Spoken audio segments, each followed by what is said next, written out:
Hi guys, my name is G. Akash. We are going to discuss about entity relationship model in database management system. An entity relationship model describes the structure of a database with the help of a diagram, which is known as entity relationship diagram. An ER model is a design or blueprint of a database that can later be implemented as a database. An entity relationship diagram is a diagram that represents relationship among entities in a database. There are three basic elements in an ER diagram. First one is entity, and second one is attribute, and third one is relationship. There are more elements which are based on the main elements. They are weak entity, multi-valued attribute, derived attribute, weak relationship, and recursive relationship. I am going to talk about the types of attributes in an ER diagram. There are four types of attributes: key attributes, composite attributes, multi-valued attributes, derived attributes. So, first of all, key attributes. So, what is a key attribute? A key attribute is an attribute which uniquely identifies an entity. For example, roll number of an student entity. Second one, composite attributes. Composite attributes. Attributes consist of more than one information is called as composite attributes. For example, name. Name is an attribute that has co-attributes like first name, second name, last name. Third one, multi-valued attributes. Yeah, multi-valued attributes is an attribute that consists of more than one or more values to an entity set. To an entity set is called multi-valued attributes. For example, phone number of a student entity. Fourth one, derived attributes. An attribute that is derived from other attribute of an entity type is called as a derived attribute. For example, age.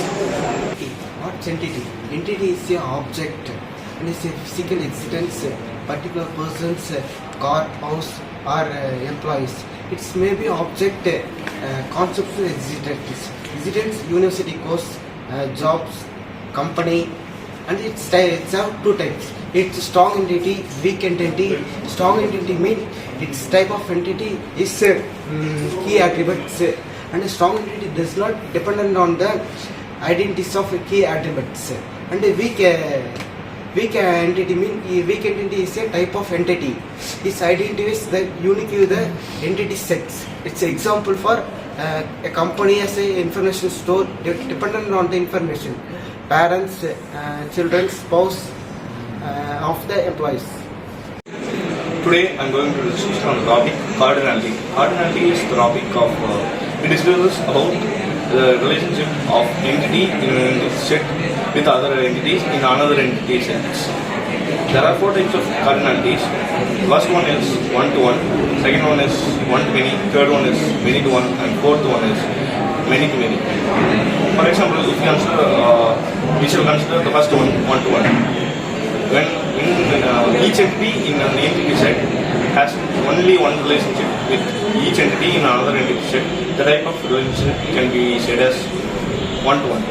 The second type is called one-to-many, where each element in one entity set shall have many relationship,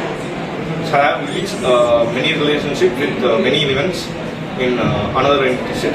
This is known as one-to-many. Whereas in many-to-one relationship, we can see that many elements in an entity set can have a relationship with each element in another entity set. The last one is many-to-many. In this, many entities in each entity, in one entity set can have many relationship with many elements in another entity set. We are going to talk about the ER shapes, the shapes which are used in ER diagram. Basically, we use a rectangle shape to define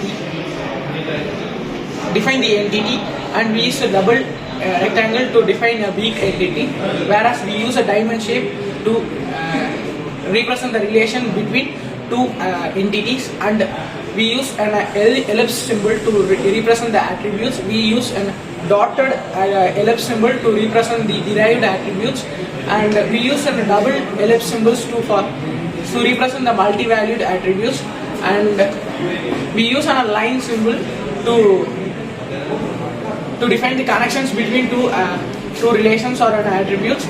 So basically, the advantages of using an ER diagrams are they are simple to use, they are more efficient, they are more used in decision making process, they are easy, low of cost,